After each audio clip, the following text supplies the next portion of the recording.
Allez, c'est parti pour les JO d'hiver de Pékin. Je sais pas ce que vous en pensez, mais nous, ça nous fait bien kiffer, parce que tout simplement, les JO d'hiver, comme les JO d'été, voilà, c'est du kiff, c'est du bonheur, c'est des exploits, des belles histoires.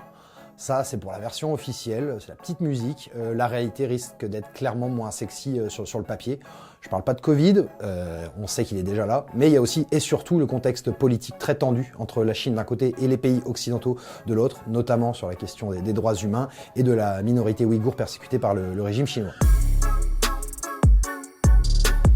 Alors de nombreux pays ont d'ores et déjà annoncé un boycott diplomatique, l'Australie, le Royaume-Uni, les États-Unis, le Canada et plein d'autres pour ne pas les citer. Or la France, elle, a décidé d'y envoyer une petite délégation.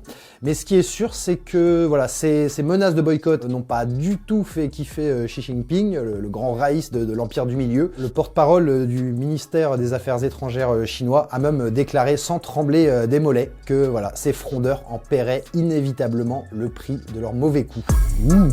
Mais il n'y a pas que les politiques à avoir pris un gros coup de pression, non, ça serait trop facile. Les athlètes aussi ont eu droit à leur petit coup de menace. Le comité d'organisation de Pékin a menacé de sanctions, très clairement. Quiconque oserait émettre un avis un tant soit peu critique contre le régime chinois et sa notion un peu toute particulière des droits humains. Noah Hoffman, le skieur de fond américain, a clairement dit que lui, il avait peur pour ses coéquipiers qui se rendraient en Chine. De son côté, Human Rights Watch a carrément conseillé aux athlètes de la boucler, purement et simplement, de ne rien émettre d'avis critiques contre le gouvernement et d'attendre d'être rentrés chez eux avec la médaille autour du cou ou non pour l'ouvrir et parler des droits humains. Alors pour nous, les journalistes, c'est un peu difficile encore de dire à quelle sauce on va être croqué si jamais on publie des articles ou des vidéos qui pourraient fâcher le régime. Remarquez, si je reviens vivant, je vous le dirai. Tout ce qu'on sait en fait, c'est qu'on va être surveillé de très près et ça va être un peu plus simplifié pour le régime chinois puisque avec la bulle sanitaire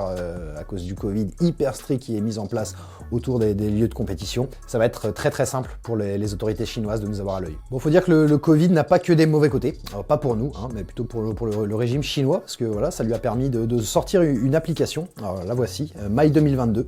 C'est quelque chose qu'on a dû télécharger, alors que ce soit les journalistes, toutes les personnes qui vont au JO, les athlètes, les délégations, les bénévoles, et en fait dans laquelle on renseigne nos données personnelles, données de santé via le Covid évidemment, statut vaccinal, le plan de vol pour arriver à Pékin, enfin voilà, tout ce qui peut servir au régime chinois pour contenir l'épidémie et éviter des clusters. Du coup, on a appris que cette appli My 2022 comportait d'énormes failles de sécurité qui pourraient permettre éventuellement à des personnes mal intentionnées, type hacker, d'accéder à toutes nos données personnelles sur nos téléphones portables, ce qui me fait penser que je vais peut-être supprimer mon historique. Un spécialiste américain du cryptage a même expliqué en expertisant un peu cette application que tout ce qu'on raconte, nos appels, nos discussions, même quand il est dans notre poche, peuvent être enregistrés H24 et stockés. De là à dire que ça a été fait intentionnellement et sur commande du régime chinois, il n'y a qu'un pas à franchir que je me refuse absolument de franchir.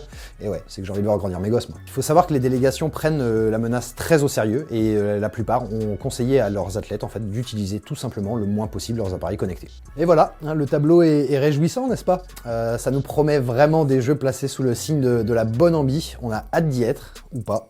Mais n'oublie pas, Xi Jinping, on t'aime.